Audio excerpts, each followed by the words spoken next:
prácticamente huyendo por todo el asilo. Y cuando termina de despachar a Clayface y al Dr. Destiny, se da cuenta de que el espantapájaros viene atrás. El espantapájaros solamente aparece en unos cuantos paneles aquí. Batman básicamente se esconde del espantapájaros en una celda, y mientras el espantapájaros pasa de largo, vemos que Batman encuentra en esa celda inscripciones talladas en la piedra. Son como una especie de conjuro mágico que va a tener relevancia posteriormente.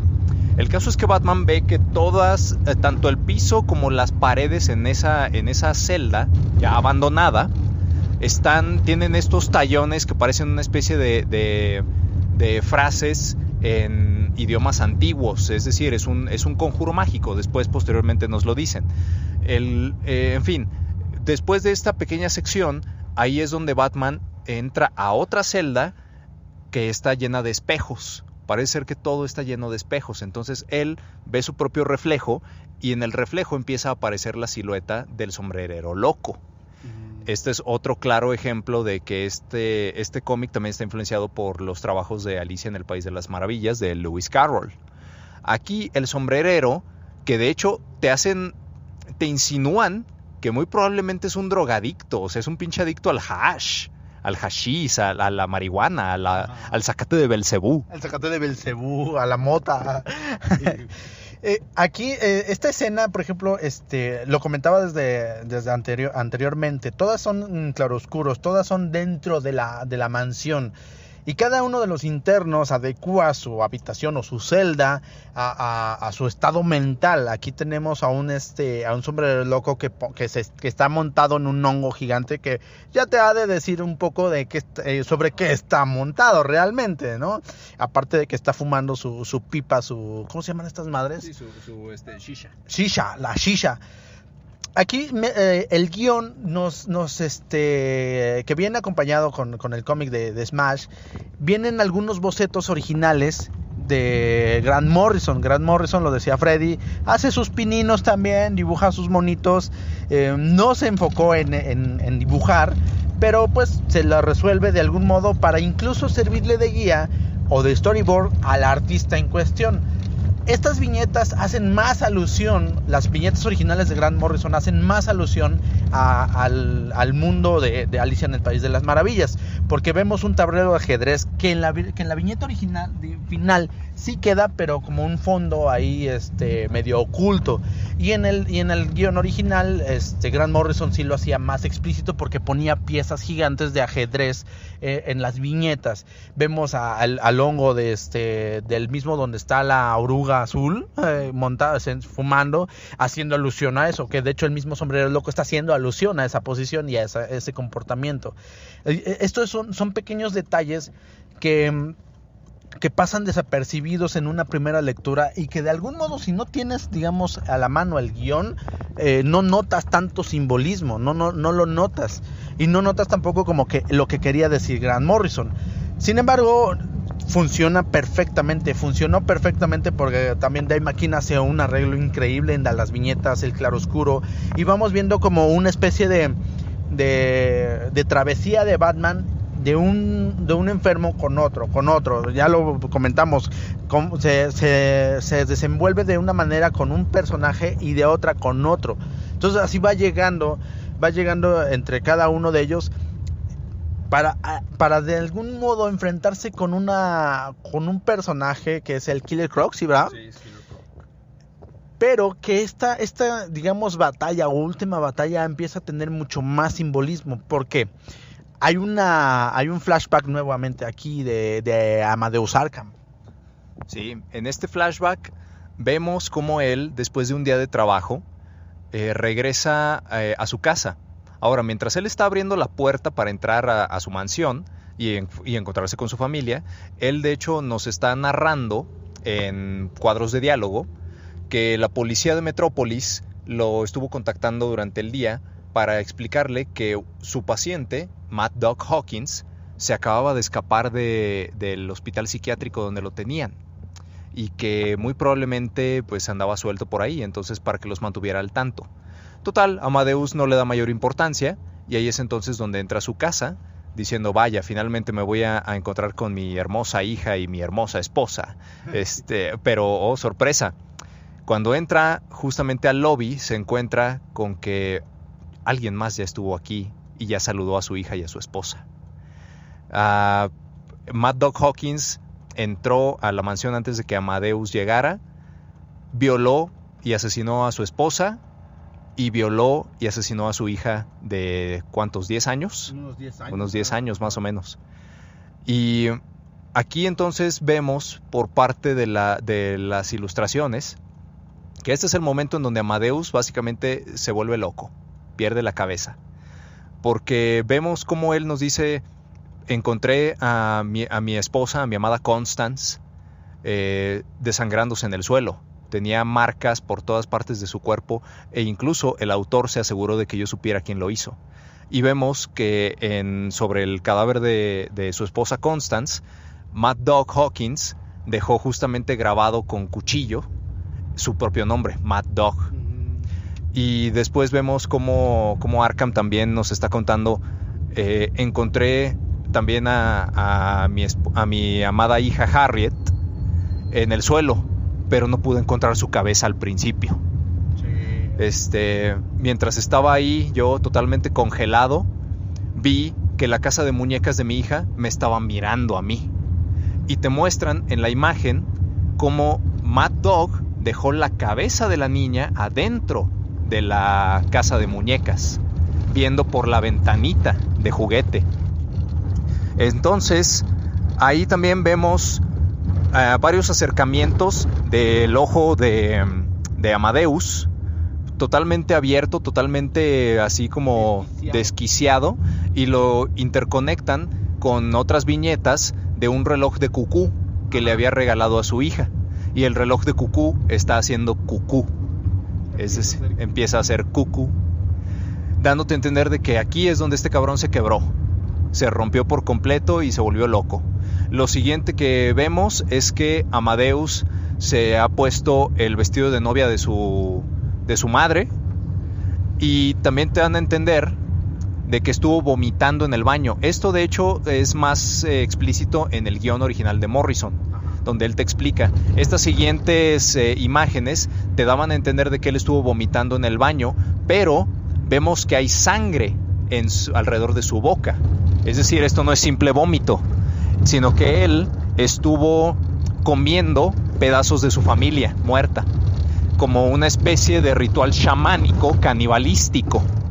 En Morrison nos explica, en algunas culturas sobre todo de las primeras tribus de Estados Unidos, había rituales chamánicos en donde se consumía ciertas partes de sus muertos para tratar de mantener cierto pedazo, ya sea del espíritu o de la esencia de estos muertos, con sus familias.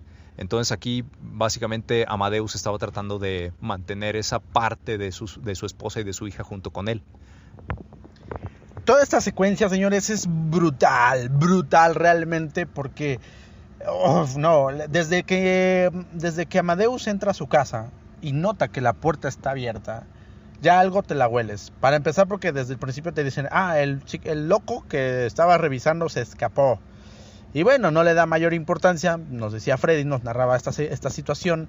Llega a su casa, nota que la puerta está abierta, llama a su esposa no responde. Sube por las escaleras, de hecho hay cierta alusión también ahí bien simbólica. O sea, este cómic está lleno de simbolismos de todo tipo. Y bueno, efectivamente, lo que encuentra es precisamente a su esposa y a su hija asesinadas, perpetradas. Pero hay algo bien interesante detrás de este cómic. No es vulgar, no es grotesco, no vas a ver la sangre por borbotones y pedazos de cuerpo por ahí, por allá. No, hace un trabajo psicológico increíble, porque realmente vamos viendo a Amadeus subir las escaleras y de repente vemos la sombra, la silueta de la cabeza de su esposa, simplemente el cabello cayendo. Y bueno, sin contexto podrías decir que simplemente es una mujer recostada, ahí disfrutando de su tarde, por decirlo así, sin contexto. No lo ves y dices, bueno, pues vale.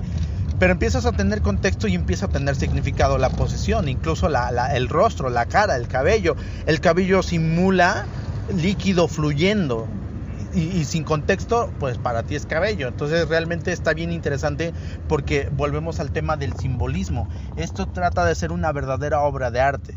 Vemos en la siguiente viñeta donde el perpetrador marcó su nombre y lo vemos de manera sutil, realmente sutil. Sí está marcado, digamos, en la piel de la esposa, pero no vemos el cuerpo, no vemos todo lo sangriento que pudiera ser. Ay, güey, creo que me pasé. Es que estaba esperando, perdón. Ustedes sabrán, esto está ocurriendo en vivo, señoras y señores. Sí, lo estamos haciendo en vivo. Y hay pequeños errores de producción. Entonces, en fin, las viñetas son increíbles, súper bien trabajadas. Los claroscuros que maneja Dave McKean, en la secuencia donde Amadeus empieza a buscar, por ejemplo, Amadeus dice, busco las partes de mi hija o busco lo que es de mi hija. Sabes que lo que encontró de su hija no es su cuerpo completo. Y lo que ves en la casa de la muñeca es la cabeza de la niña, pero no la ves de manera explícita, grotesca, la ves de manera sutil, terrorífica, sí, pero no vulgar. Realmente es una verdadera obra de arte el cómo trabajó Dave McKean estas viñetas artísticas y cómo las viñetas no llenan la página, son sutiles ahí puestas de tal manera que ya en contexto te generen ese terror psicológico, esa sensación, esa pérdida, incluso esa locura a la cual llega el personaje. Eso está increíble. Y el reloj cucú te da completamente la señal de que ahí Amadeus se quebró, totalmente se quebró. Recordando un poco, por ejemplo, otros momentos así memorables. Ya voy. Espérenme, perdón. Uy, les digo que esto está en vivo, señores, en vivo. Y me recordó esa escena a cuando el Joker también perdió la cabeza. Ah, ya, sí. Ajá, cuando ya de plano no había más. Se tomó con las manos su cabeza y empezó a carcajearse. Y ahí supimos de plano que era el punto final de su humanidad. Y aquí lo vemos en esta escena con Arkham. Y bueno, lo siguiente que pasa es que Arkham se mete a un cuarto específico vestido se pone el vestido de novia de su madre y empieza a hacer inscripciones que ya sabemos que tienen que ver con un hechizo o un hechizo mágico. Bueno, pero eso viene... Bueno, pero más bien eso viene más al rato, Geo. Ahora sí, ya cuando ya estás totalmente loco. Sí, bueno, es que esto es todavía cuando todavía no consuma su venganza. Ajá, bueno. El caso es que, en fin, este es el punto donde sí, definitivamente Amadeus ya se vuelve loco, ya forma parte de las filas de los loquitos. Y digo, ¿cómo culparlo? La verdad. No hay manera de decir, pues yo lo hubiera soportado. No, claro que no seas pendejo. El caso es que, entonces, es ahí donde Amadeus, posteriormente, vemos que termina la construcción del asilo Arkham. Ahora sí ya esta casa antigua de su familia se convierte totalmente en un asilo donde él trata a los enfermos. Y uno de sus primeros pacientes es ningún otro que Mad Dog. Entonces él justamente se espera un año porque, por cierto, el asesinato de su esposa y de su hija sucedió en un 1 de abril, en un Día de los Inocentes. Amadeus se espera un año completo en lo que está, entre comillas, tratando a Mad Dog Hawkins para que sea otra vez el Día de los Inocentes. Ese día, Amadeus ata a Mad Dog a la silla de terapia de choques eléctricos y le fríe el cerebro. Sí. Entonces, obviamente, él hace pasar esto como si hubiera sido un accidente.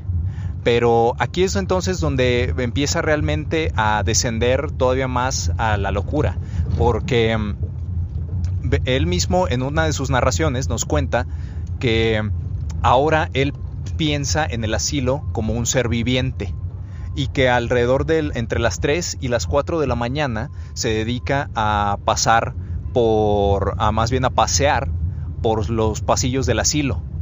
Y él, de hecho, incluso tiene una narración en la que él dice, en esos momentos hay veces en que yo escucho